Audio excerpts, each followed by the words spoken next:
To conclude this routing module, I now want to go into an advanced topic which can really improve your bigger applications. Consider our application here. It's very simple, but there's one thing we can notice. Right now, if we never click on user, all the code behind this link, so all the components we created for that and so on, will never be loaded. We won't use them at all. So it might be unnecessary to load them at the beginning of the application. Now, it does of course not matter for our tiny application here, but for a bigger application with lots of code and lots of different features, this might really make a difference. If you're using a setup like we do with Webpack, where we bundle everything together into one file, then this has the disadvantage that whilst limiting the number of HTTP requests you send, you might limit it too much because your bundle therefore is really big. So you want to find the right balance in having a big all-in-one bundle and loading stuff you only need at certain points of time only at these points of time. With Webpack, we can actually do this, and you may simply Google for lazy loading plus your preferred build system if you want to find out how to set it up there. But Webpack is pretty common, pretty popular, so I will show it with this. So I already said it, it's called lazy loading what I'm talking about. Lazy loading means we only load parts of the application when we need it. So back to our routing file, how can we prepare this for lazy loading? Right now, everything is loaded eagerly, which means all the time, because we added import statements at the top, and everything which you import at the top will always be included in the bundle, no matter if you use it or not.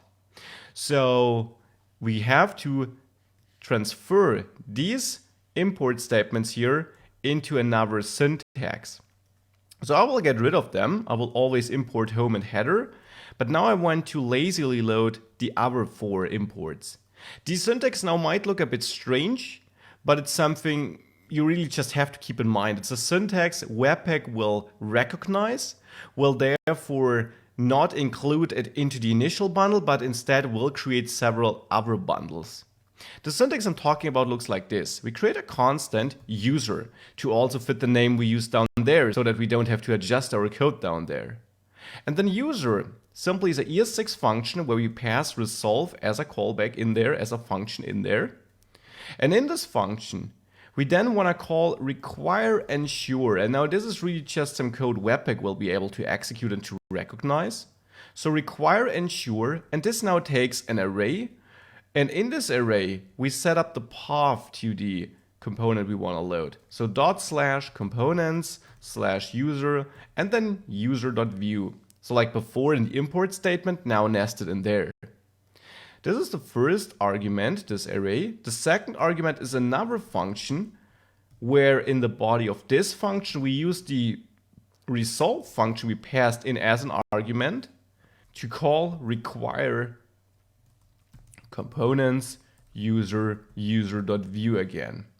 Now this might look strange. What's happening here? It's some syntax Webpack recognizes, and it basically tells Webpack whenever we want to load something which lives in this place, components user view, and we do want to load it, for example, once we visit the route using our user component here.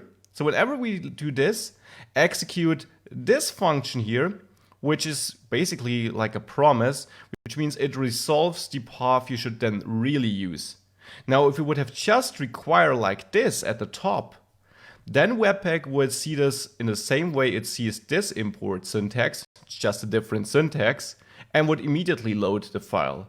But by having it in this asynchronous function here, which has to resolve before it gets executed, Webpack is only doing this if we actually need that file. And it will create appropriate bundles to be loaded at this point of time during the build process, so that everything will work smoothly without us editing anything here.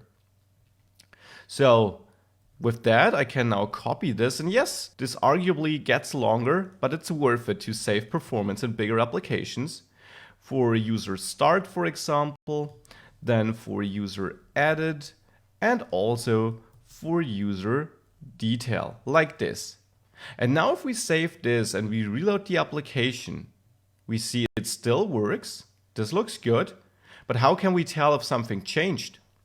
Well, let's open the developer tools and go to the network tab here.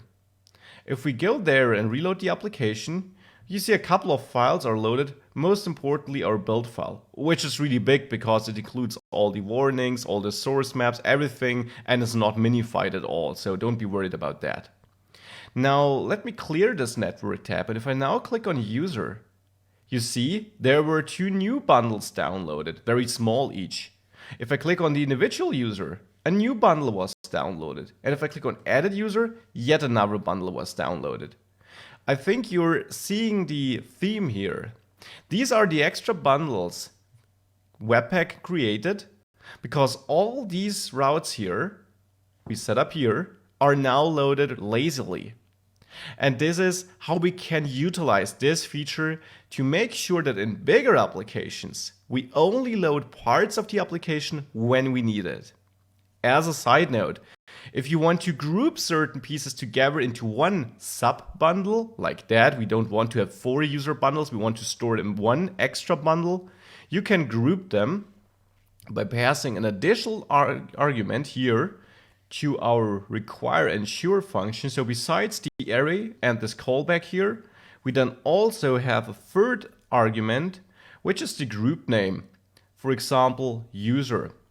Now, if we pass that to all our user-related routes we set up here, or the component imports, if we do this, and then let's go back to our home page first, clear the console, click user, we load for build, but now you see we're not fetching any other files. It stays at this one file, which of course now also is bigger, because this file now includes all our user-related files or pieces, but that might make sense. Maybe you don't want to have a separate bundle for every component, but you just want to group them together. And with that, you can do that using lazy loading and really therefore optimizing your application.